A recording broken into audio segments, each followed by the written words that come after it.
Eh ben, mon cochon.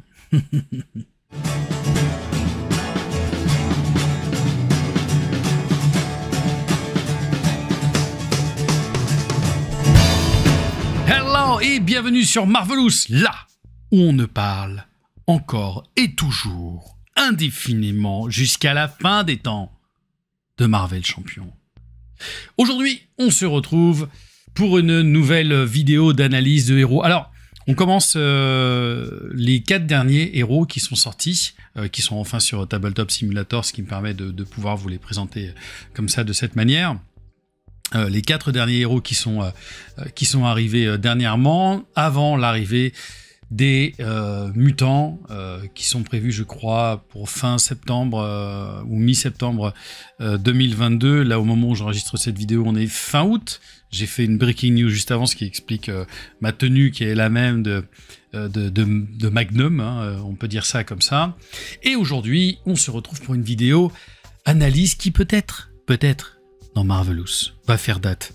Parce qu'elle risque, peut-être, je vous tease, si ça c'est pas du clickbait, peut-être que c'est la vidéo qui va nous diviser entre vous et moi, ou peut-être dans les commentaires, peut-être va-t-il y avoir massacre à la tronçonneuse dans les commentaires, pour parler, alors, et je vous préviens, cette vidéo risque d'être un peu longue, donc là, vraiment, prenez les popcorn. Je pense que risque d'y avoir bataille contre bataille, Kems contre Kems et compagnie, puisqu'aujourd'hui, nous parlons du fameux Peter Parker, alias Spider-Cochon.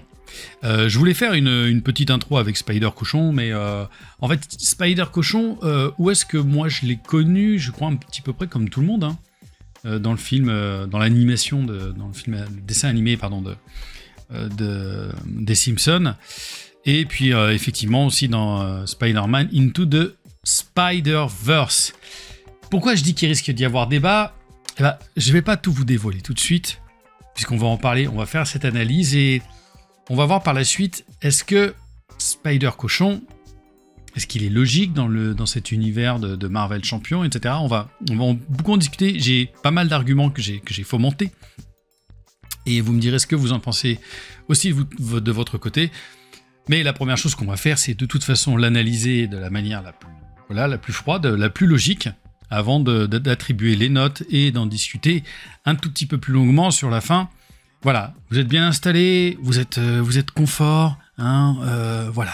Je sais pas ce que vous faites en même temps que vous regardez cette vidéo. Alors, d'ailleurs, dites-le moi, hein, dites-moi dans les commentaires si vous écoutez cette vidéo le dimanche, en préparant le poulet dominical, avec les beaux-parents qui arrivent, etc. Ou est-ce que vous vous octroyez d'écouter une petite émission de Marvel avec cette voix suave de Marvelous, gentiment le soir, quand les enfants sont couchés et compagnie. Bref, c'est parti pour l'analyse de la carte d'identité de Peter Parker. Alors, on avait fait la breaking news, parce que quand Peter Parker, enfin Spider-Cochon, Spider-Ham en anglais, a été, donc Spider-Jambon presque, a été annoncé, c'était le 1er avril 2022, si mes souvenirs sont bons, et je crois qu'ils avaient été obligés de préciser que c'était pas du tout un poisson d'avril. Peut-être qu'on aurait aimé, peut-être pas. On va tout savoir tout de suite. Donc, Peter Parker, alias Spider-Cochon. Alors, la carte Alter Ego, une taille de 26, point de vie 12, qui est plutôt pas mal pour un cochon. Règle de 5, ce qui est énorme, un peu comme Miss Marvel. Et donc, l'Alter Ego, il a le trait cartoon et civil. Alors, on sait dans les quelques cartes basiques civiles. Réponse. Après que vous avez effectué une récupération de base, placez un jeton cartoon sur Peter Parker. Qu'est-ce que vont être donc les jetons cartoon? Les jetons cartoon, ça va vous servir de ressources libres. Donc c'est très fort. Donc c'est très très fort. Déjà 5 de rec, et de pouvoir avoir un jeton cartoon qui va être utilisé comme une ressource, ou pour d'autres choses, vous allez voir, c'est quand même très très très bon de base. Et notre Spider-Cochon, une fois qu'il a mis son petit costume, il a des stats, bon, pas ouf, mais on va voir ce qui va se passer derrière. Un contrôle de 2, ce qui est cool quand on est en solo, mais retenez bien ça quand même. C'est étonnant que ce soit en solo. Et une attaque de 1, une défense de 1. Cartoon, Web Warrior. C'est l'un des derniers personnages Web Warrior qu'on va commenter, sachant qu'on a encore le Spider // à commenter.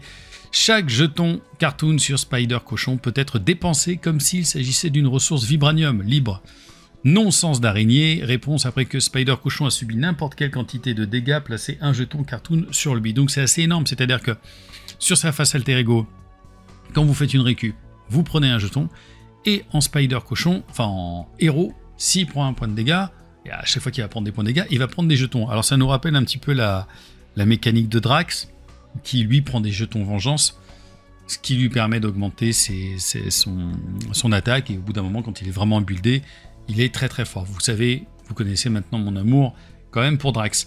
Alors, j'ai envie de dire que c'est une carte identité qui est quand même déjà de base très forte. Alors même si la stat line est pas oufissime de 2-1-1, le fait est que d'avoir ces histoires de jetons Cartoon, ça va être quand même fort. 12 points de vie, c'est quand même pas rien, ça, quand on sait que Miles Morales, qui est pour moi sûrement l'un des meilleurs, enfin on en discutera, on fera une vidéo de savoir quel est le meilleur Web Warrior, on en a que 9, lui 12 points de vie, c'est quand même très très fort. Je trouve que c'est une carte identité très puissante, sachant que on va le voir dans ses cartes signatures, qu'elle a la possibilité d'utiliser, d'avoir quand même un maximum de jetons.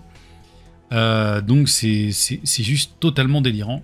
Ça va vraiment très très très loin. Je crois que ça fait partie des très très très très bonnes cartes identité. On verra pour les notes par la suite. Et maintenant donc les cartes signatures. Je vous en avais parlé quand dans la breaking news qui parlait de l'arrivée de Spider Cochon. Pour moi, j'allais vous dire que Captain America, enfin donc America en français, Steve Mauser, pour moi ça allait être le meilleur allié signature de tous les temps. Pour un coup de 3, il a 3 points de vie, 2 de compte, 2 d'attaque, un dégât consécutif. Déjà c'est quand même pas rien. Et sa réponse après l'entrée en jeu de Captain America, topper la main de quelqu'un. Placez un jeton Cartoon sur votre identité et mélangez dans votre deck une carte du set Spider Cochon de votre pile de défausse. Alors en statline, il y en a qui sont aussi bons que lui. Mais franchement, vous avez vu les pouvoirs? Non mais... Enfin... On place une ressource. Donc en gros, dans l'absolu, il va vous coûter que 2. A posteriori. Et vous allez pouvoir récupérer, vous savez que j'adore cette mécanique, de pouvoir récupérer des stats, de pouvoir récupérer des cartes du set signature dans la pile de défausse. Donc c'est vraiment énorme.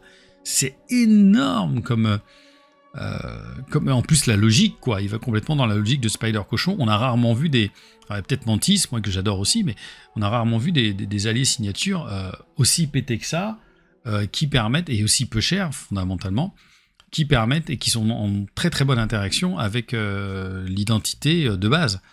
C'est hyper fort. Alors évidemment, il faut toper dans la main de quelqu'un. Mais gardez ça dans un coin de votre tête. On va continuer avec une amélioration en 2 exemplaires. La logique de Cartoon. Super pouvoir pour 1. Quand votre identité est censée subir n'importe quelle quantité de dégâts, défaussez cette carte. Tortillez, écoutez-moi bien, tortillez votre corps. Si vous n'avez pas vu ces cartes-là, vous allez rigoler.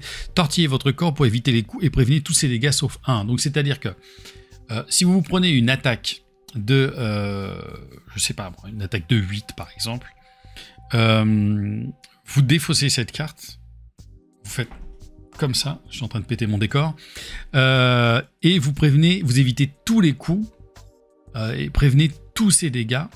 Enfin, vous prévenez tous les dégâts sauf 1. Donc en gros, on a là un réducteur de malade mental. Je comprends la logique du cartoon, hein, attention. Mais c'est craqué. En fait, tant que vous en avez 2 comme ça, en fait, vous êtes quasiment immortel. Et donc, comme vous prenez qu'un point de dégâts, vous rajoutez un petit jeton là-dessus. Ce qui fait que si vous avez une autre dans votre main, et tout simplement, vous repartez comme en 14, quoi. Donc c'est déjà vraiment très très fort. Deuxième amélioration pour 2, la toile organique en un exemplaire. Spider Cochon gagne 1 de contrôle, donc il est à 3 de contre. Incliner la toile organique et retirer un jeton cartoon de Spider Cochon. Redresser Spider Cochon et gagne le trait aérien jusqu'à la fin de la phase. Bon, il manque peut-être... il manque un truc, je trouve que c'est peut-être pas assez fort. Il devrait gagner peut-être 3 de contrôle. C'est énorme. C'est-à-dire qu'il est à 3 en permanence.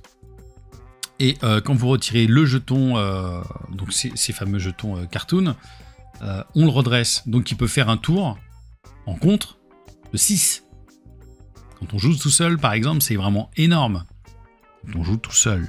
Spider Cochon. On y revient après. Hein. Ok.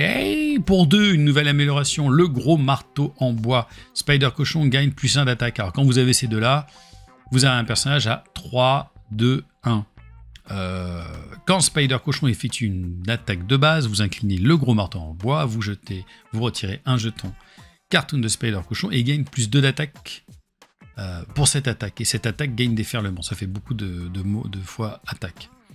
Donc il est à 2, donc il va faire une attaque à 4 de possible quand il a un jeton. 4. Imaginez que vous ayez déjà 2-3 jetons sur lui. Vous faites... vous faites ce coup-là. Vous tapez à 4. Grâce à ça, vous pouvez le redresser. Et ça sera déjà incliné. Hein, c'est ça. Hein. Ouais. Et donc, vous faites un autre coup. Ça fait un petit tour à 6 quand même. À 6 dégâts. Ouais, c'est gros. Grâce à ces petits jetons qu'il est très très facile d'acquérir. Le Daily Beagle. C'est un lieu action d'alter ego. Pour le coup, incliner le Daily Beagle, placer un jeton cartoon sur Peter Porker. Voilà. Alors, en un tour, si on s'incline pour récupérer de la vie, plus ça, on a déjà 2 jetons. Hyper facile à avoir ces jetons. C'est très fort. Encore une fois, c'est hyper fort. Là, vous voyez mon petit air légèrement cynique à faire ça. Mais c'est quand même... On reconnaît là, c'est des cartes de base de ouf. Là, les améliorations, le soutien et l'allié, vous voyez la note que je vais lui donner. Puis, on a les événements. Alors, on a pour 0, jouer un tour de cochon.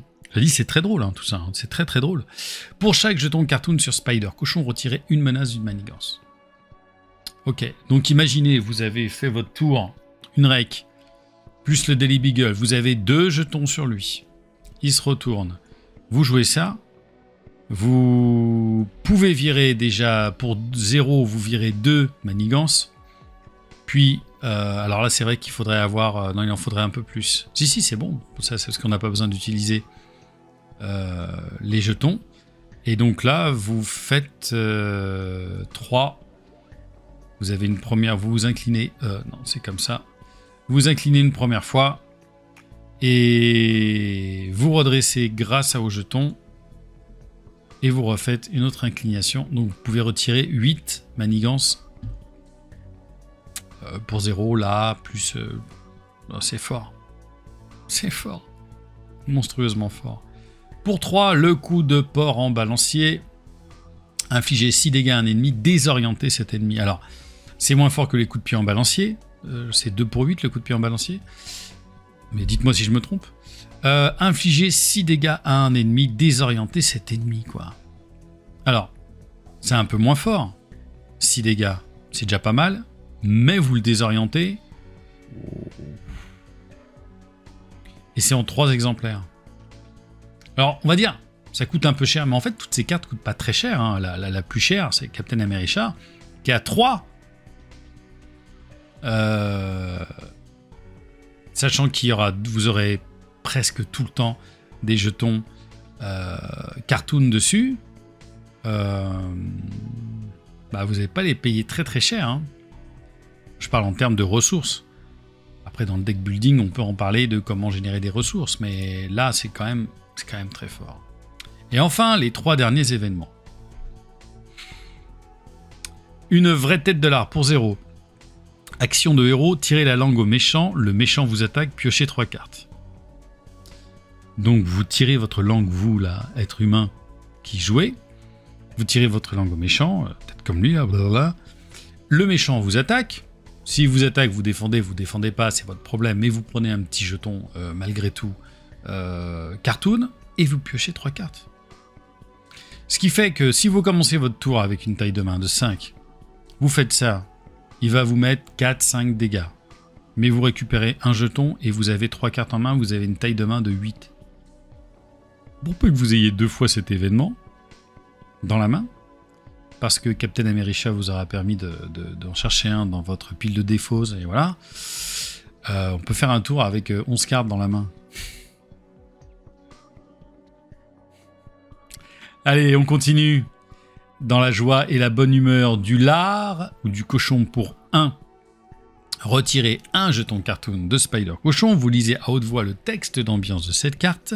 Choisissez, soit vous affligez 5 dégâts à un sbire, soit vous retirez 5 menaces d'une manigance. C'est énorme.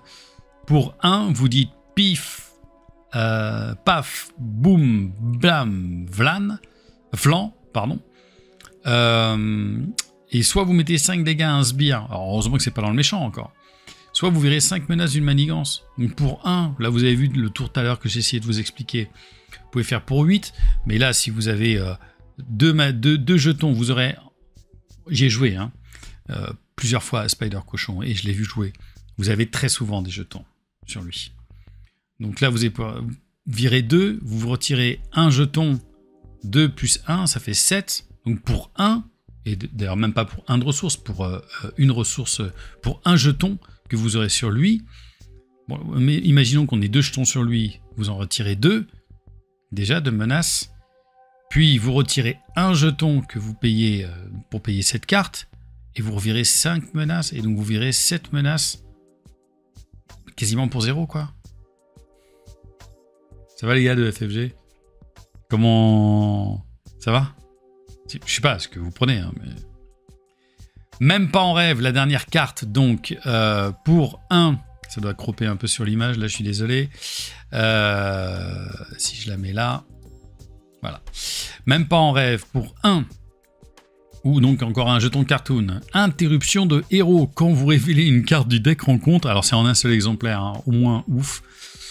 Quand vous révélez une carte du deck rencontre, vous retirez un jeton de Spider Cochon, dite... Même pas en rêve.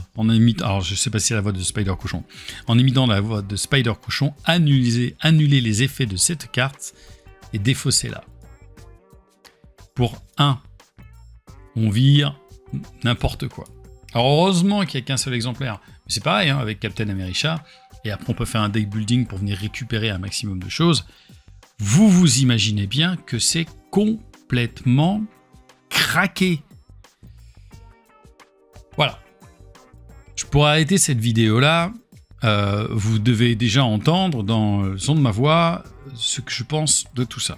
Mais maintenant, on va tout de suite, sans faire de coupure, enchaîner sur les notes. Alors, qu'est-ce que je pense de cette carte Peter Porker, alias donc Spider Cochon? Quelle note je lui donne?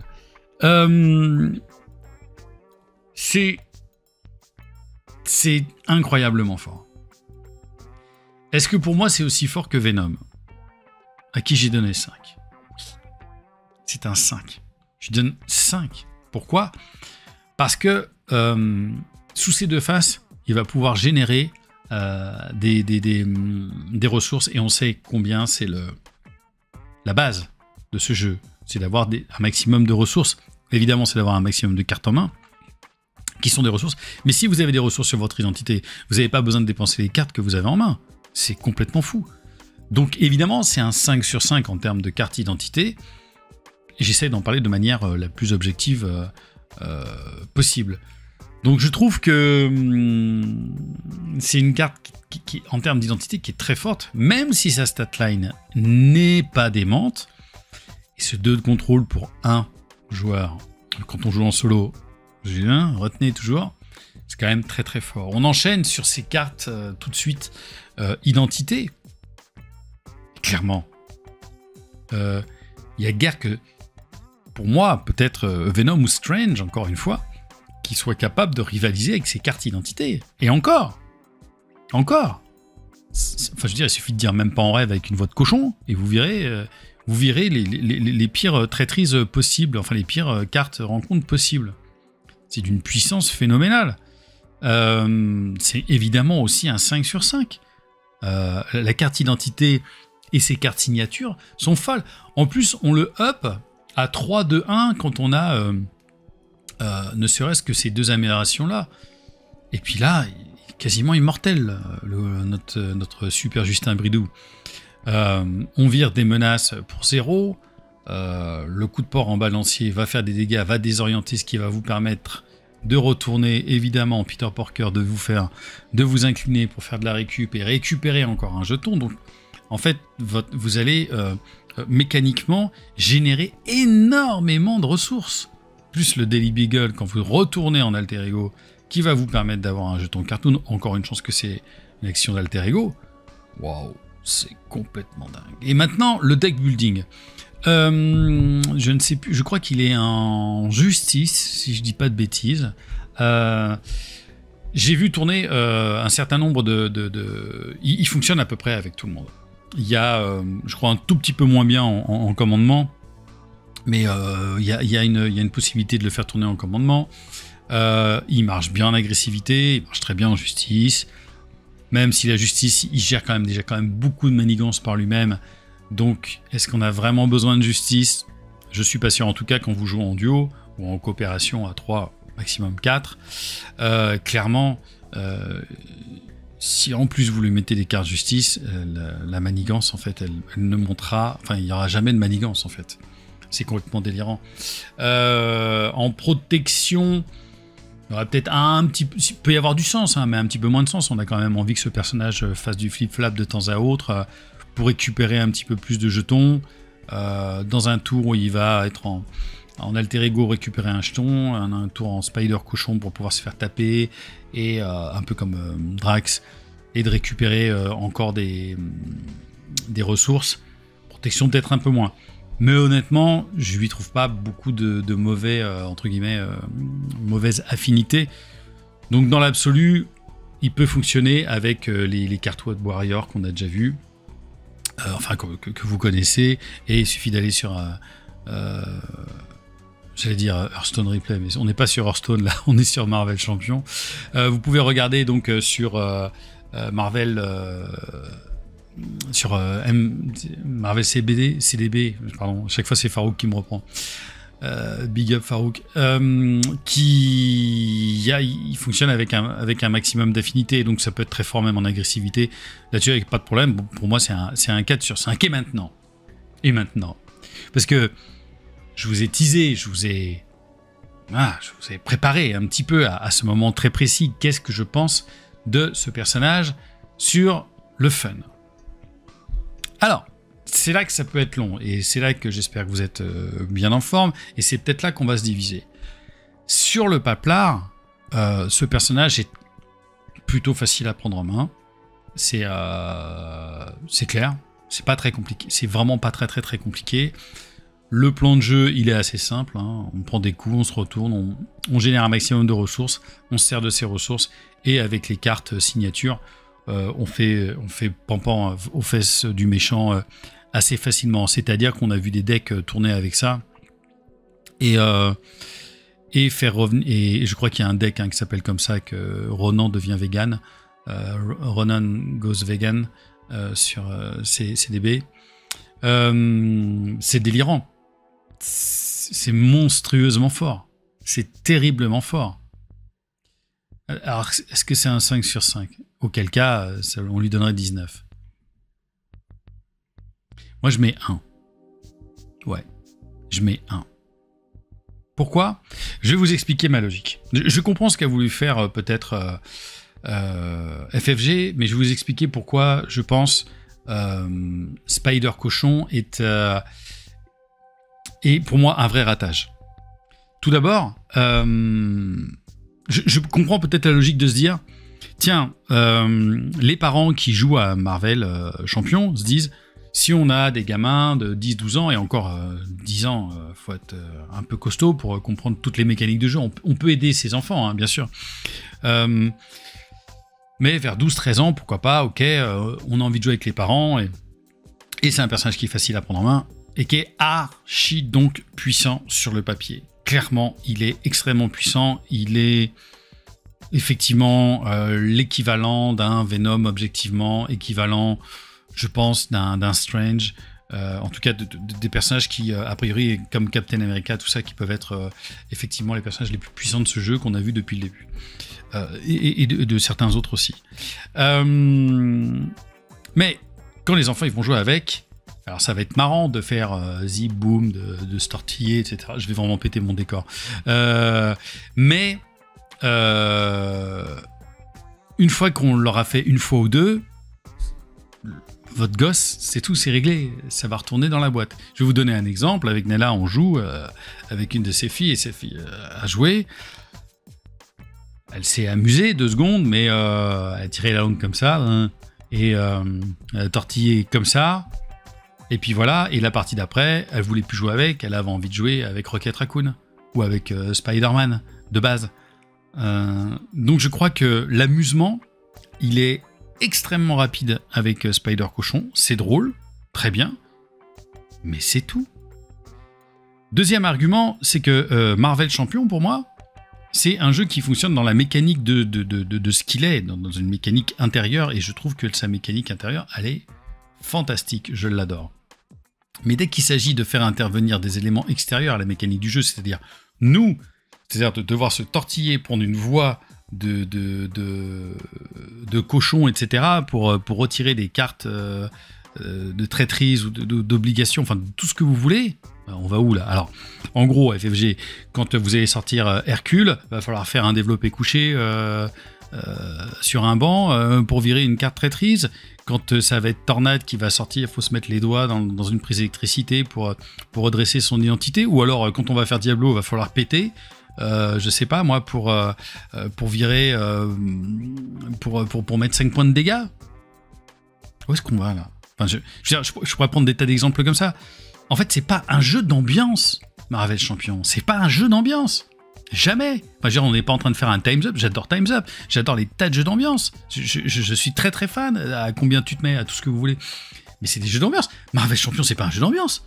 Imaginez les mecs sur Terraforming Mars qui disent mettez-vous sur la pointe des pieds et vous gagnez 3 tuiles. Enfin, je sais pas quoi. Enfin.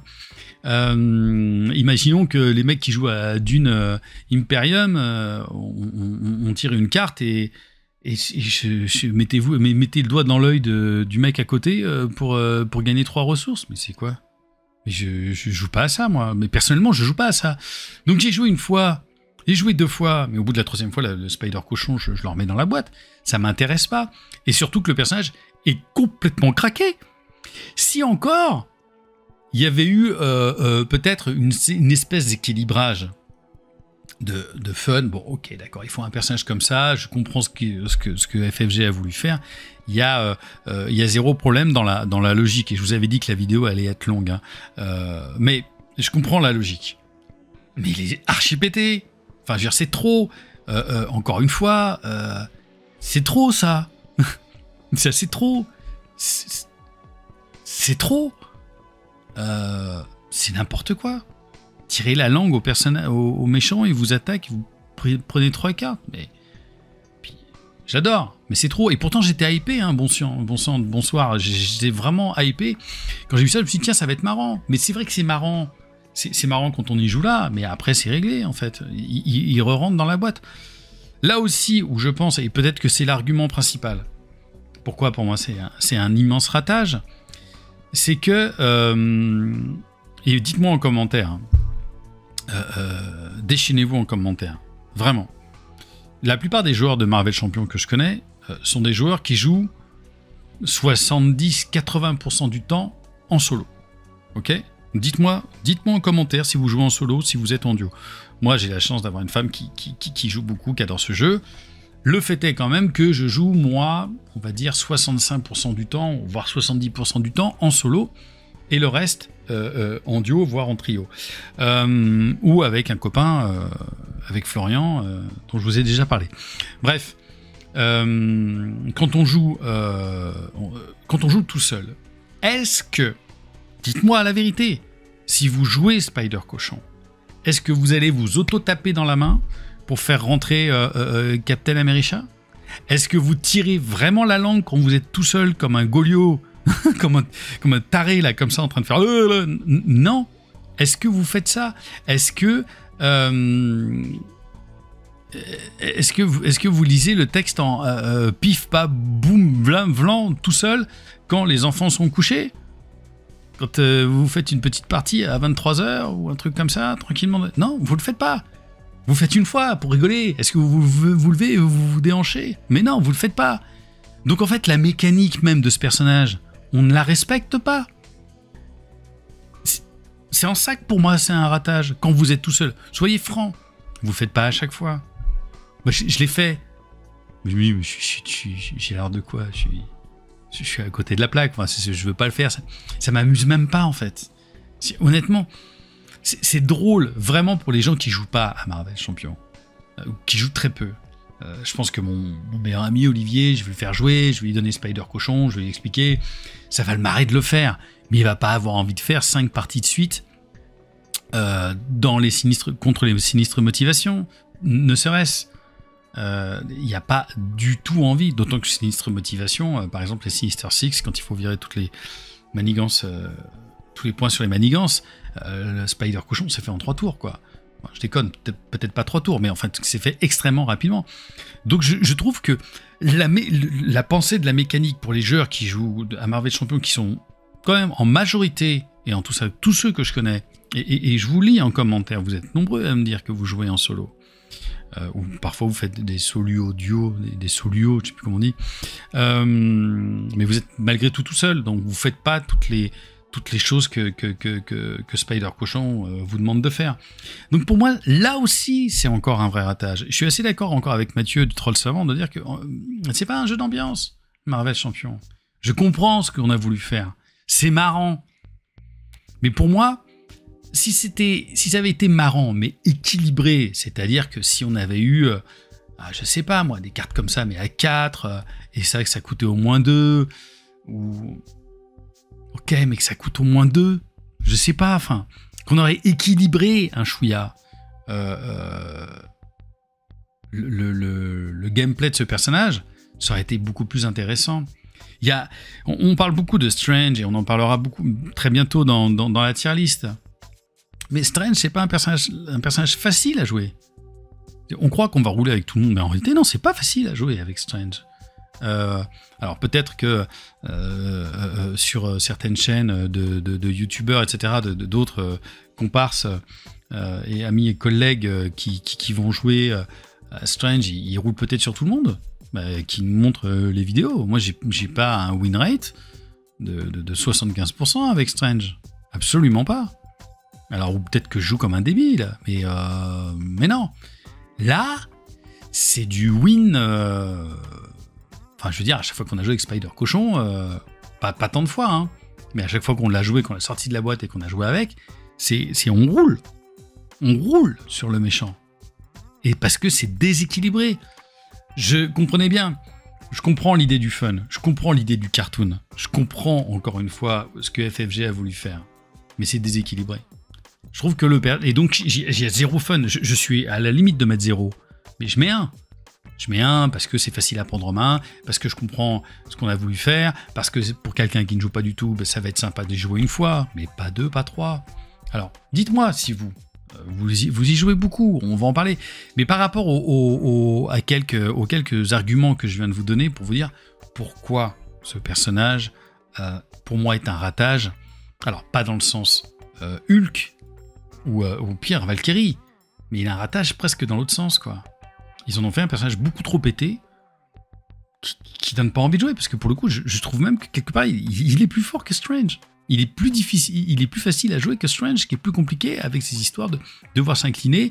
Il y a 2 decks, enfin je dirais, il y a quand même beaucoup plus de choses à penser sur Strange que sur celui-ci. Vous êtes d'accord ou pas avec moi? Mettez-moi tout ça en commentaire. Bref, Malgré tout, avec 5 en identité, avec 5 en carte signature, avec 4 dans le deck building et avec 1 en fun, c'est un personnage auquel je donne une note de 15. Et voilà, c'est donc terminé pour cette analyse. Cette analyse, pardonnez-moi, qui est forcément très longue aujourd'hui, mais j'avais quand même beaucoup de choses à dire sur ce personnage qui... voilà, je ne vais pas refaire encore une fois la vidéo, mais à vous de me dire maintenant en commentaire. À vous de me dire si j'ai craqué, si j'ai rien compris. Je peux ne pas avoir bien compris, mais je l'ai réfléchi, cette vidéo, comme toutes les vidéos que je fais.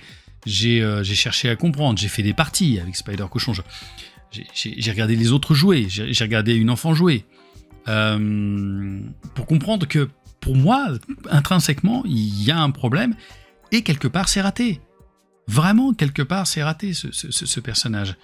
Parce que je trouve qu'il n'est pas du tout équilibré. Marvel Champion, c'est pas un jeu d'ambiance. Quand on va faire de la mécanique en dehors du jeu, de la mécanique, moi ça m'intéresse pas. C'est comme, vous le savez, maintenant je suis auteur de théâtre, je fais du théâtre, comme j'aime pas au théâtre que quand je suis spectateur, que les acteurs viennent m'interpeller, ça m'intéresse pas. Voilà. À moins qu'il y ait quelque chose qui le veuille véritablement, mais ça m'intéresse pas, j'ai pas envie d'être interpellé, j'ai envie de rentrer dans une histoire. Alors, voilà, c'est un vrai parti pris de la part de... Et c'est une vraie prise de risque aussi, hein, de la part de FFG. Et je comprends qu'ils aient voulu faire peut-être ce personnage, à mon avis, pour des enfants qui puissent jouer avec leurs parents. Et au moins comme ça, c'est fait. Mais pour les joueurs aguerris... Et j'en vois, je ne veux pas faire du tout de polémique, hein, j'en vois chez JCE-TV qui le mettent très très haut, à l'égal de Strange. Pour moi, non. Alors peut-être sur le papier, hein, encore en carte signature, mais dans le plaisir de jouer en permanence, non. Enfin, moi, j'ai pas de plaisir à jouer. Et d'autant, encore une fois, que c'est pas logique, parce que si vous jouez en solo, vous n'allez pas vous déhancher quoi, sur votre chaise. Voilà. Et donc, en ce sens-là, pour moi, ça fonctionne pas. Donc, allez-y. Déchaînez-vous dans les commentaires. J'ai envie de voir 50, 100 commentaires sous cette vidéo. Ah ouais, j'ai très envie de ça. Et puis, c'est bien, ça vous permettrait, vous mettrez encore plus de temps sur cette vidéo. Et puis, ça nous permettra de continuer à monter dans les algorithmes de YouTube et compagnie. Mettez un pouce bleu. Un pouce en l'air pour dire si voilà, cette vidéo vous a plu. N'hésitez pas même à dire que vous n'êtes pas d'accord dans cette vidéo. C'est extrêmement important d'avoir votre retour. Il y a eu plein de retours depuis le début que je fais ces analyses. On doit être à la 33e, quelque chose comme ça. Parfois qui m'ont fait aussi changer d'avis, quelque chose que j'avais pas bien vu, pas bien regardé, ou que j'avais pas bien envisagé en tout cas. Et là, donc vous me mettez tous ces commentaires. Si c'est pas déjà fait, on s'abonne à la chaîne du Troll Savant. Aussi, abonnez-vous au Twitch de Marvel Champion. Sur Twitch, Marvelous Marvel Champion. Va bientôt y avoir du contenu dessus, je ne peux pas vous dire quand, mais abonnez-vous si c'est pas déjà fait, ou créez-vous votre petit compte et vous verrez bientôt, on fera des vidéos, on fera des lives et on pourra discuter, on pourra faire des réactions autour des vidéos que je sortirai, etc. Ce sera une façon d'avoir un rapport un tout petit peu plus interactif entre vous et moi. Voilà, on se retrouve tout bientôt pour la suite, pour une autre analyse de héros de Marvel Champion. D'ici là, ciao Marvelous.